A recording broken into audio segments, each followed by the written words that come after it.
Паскаль абысы да графикалық оператор. Графикалық экран нүктелерден тұрады, оларды жандыруға және сөндіруге болады. Соның нәтижесінде экранда суреттер сала аламыз.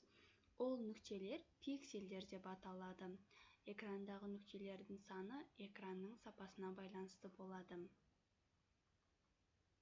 Графикалық редактор көптеген нүктелер арқылы экранға суреттерді және графикалық кескіндерді шығаруға мүмкіндік беретін арнайы редактор. Графикалық редактор терминін жазып алыңыздар.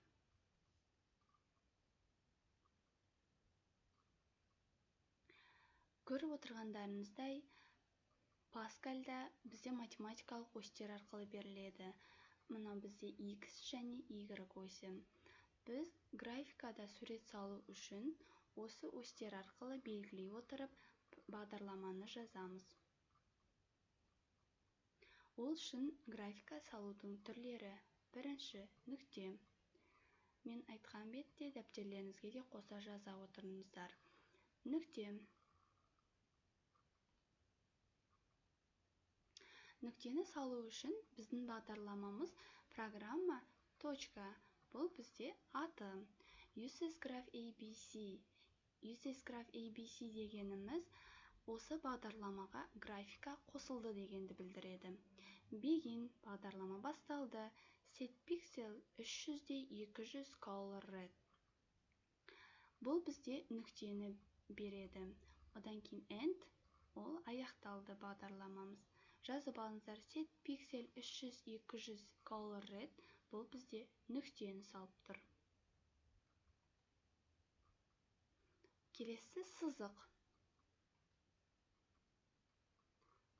Сызықтың бағдарламаға жазу үшін түрі жаңағыдай программамыз басталады. Beginнен кейін line деп жазасыздар. Line бұл сызық. Сызық x1, y1, x2, y2. x1, y1 дегеніміз мына жердің қосындысын x2, y2-ге қосады. Төрт бұрыш. Төрт бұрышты салу үшін ол бізде rectangle. Rectangle x1 мен y1-дің қосынды нүктесін және де x2 мен y2-ның қосынды нүктесі. Бұл бізде қарама-қарсы нүктелерді беру арқылы төрт бұрышты сызамыз.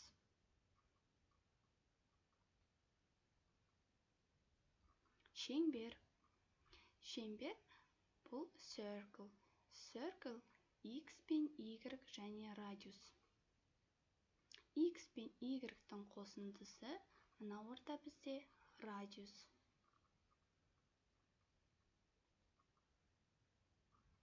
Үш бұрыш. Үш бұрыш line. Сызықтар арқылы жасаймыз. Line x1 мен y1, x2 мен y2. Сол бір сызықты белгілеп, қалғандарын line 2 арқылы қосады.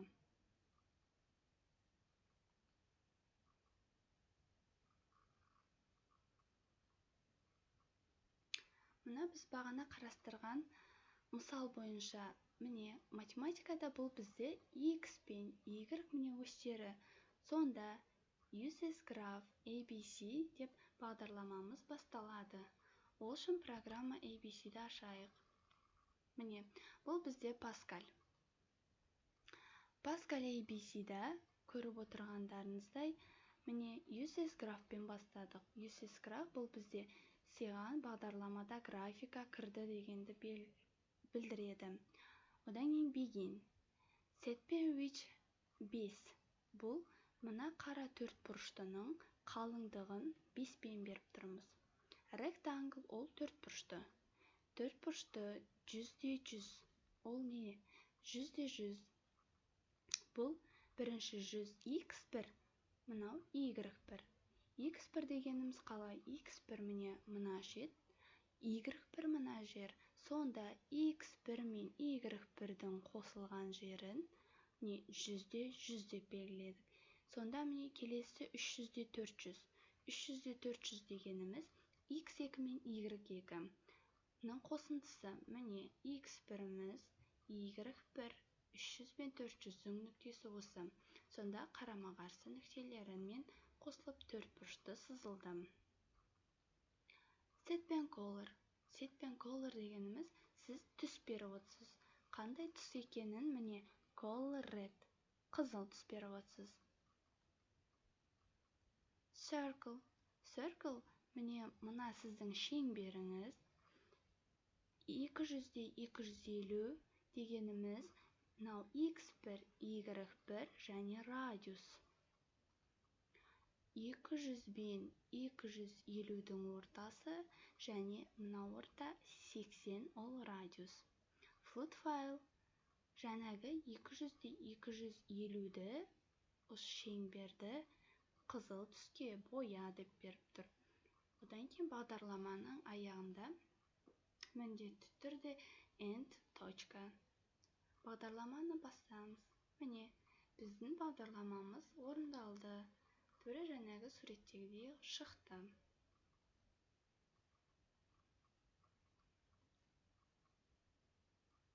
Енді мынаны дәптерлеріңізге жазып алыңыздар.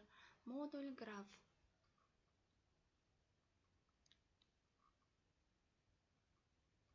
Графикалық операторлар олардың міндеті. Put pixel бұл нүкте салу. Line сызық сызу. Rectangle тіктөртбұрыш. Circle шеңбер. Ellipse arc доға. Set picky color фонның түсі. Set color сурет салу түсі.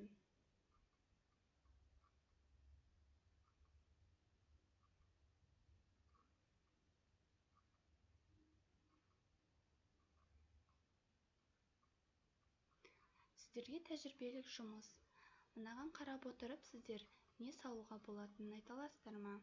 Міне, бірінші басталды. Use this graph ABC. Begin. Set пен color. Color blue. Ол бізде түсі көк. Rectangle. Ол не? Ол бізде төртбұрыш. Төртбұрыш 100-де 100. X1, Y1, X2, Y2. Сонда бізде төртбұрыш сызылды. Float file 200-де 320. Color blue. Осы аралықты 200-де 320-ны көкке боям. Set пен color енді қызыл түсті берді. Ол line. Сызықтар сызды. Оның түсі қызыл. Set пен color green. Жасыл түс берді. Rectangle төртбұрыш 500-де 270, 600-де 350. Float file осы 530 бен 320-ның аралығын жасыл түске боя. Set пен color red. Қызыл түс. Circle. Бұл бізде circle шеңбер. Шеңбер 250-де 400, радиусы 45. Екі шеңбер сызылды. Оның ортасы қызылмен боялды. Float file. Міне, қызылмен боялды. Set пен color black. Қара түс кетті. Қара түсті бояйды line. Line бізде сызық. Сонымен бағдарлама аяқталды. Нәтижесінде бізде осындай машина шықты.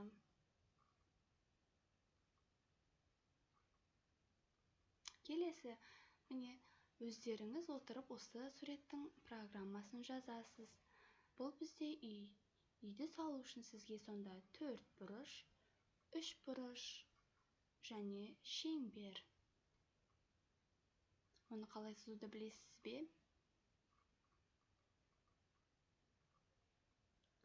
Жаңағы тапсырманың жауабы.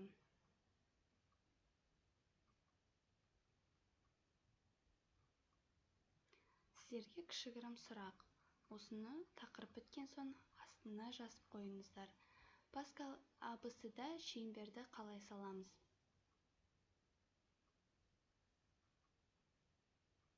Rectangle x1, y1, x2, y2. Мына процедура x1, y1, x2, y2 нені білдіреді?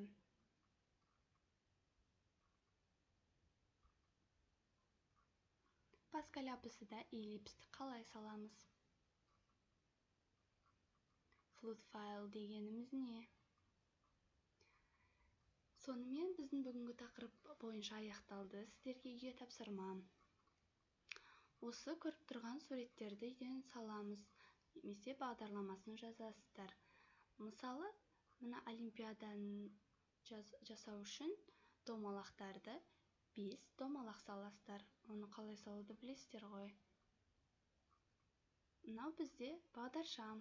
Бағдаршамды 4 бұрышты саласыздар. Одан кейін 3 домалақ, шеңбер. Ол бізде шеңберіміз circle, 4 бұрыш, rectangle. Осының бағдарламасын үйден жазып келулеріңіз керек. Осымен сабақ аяқталды. Назарларыңызға рахмет.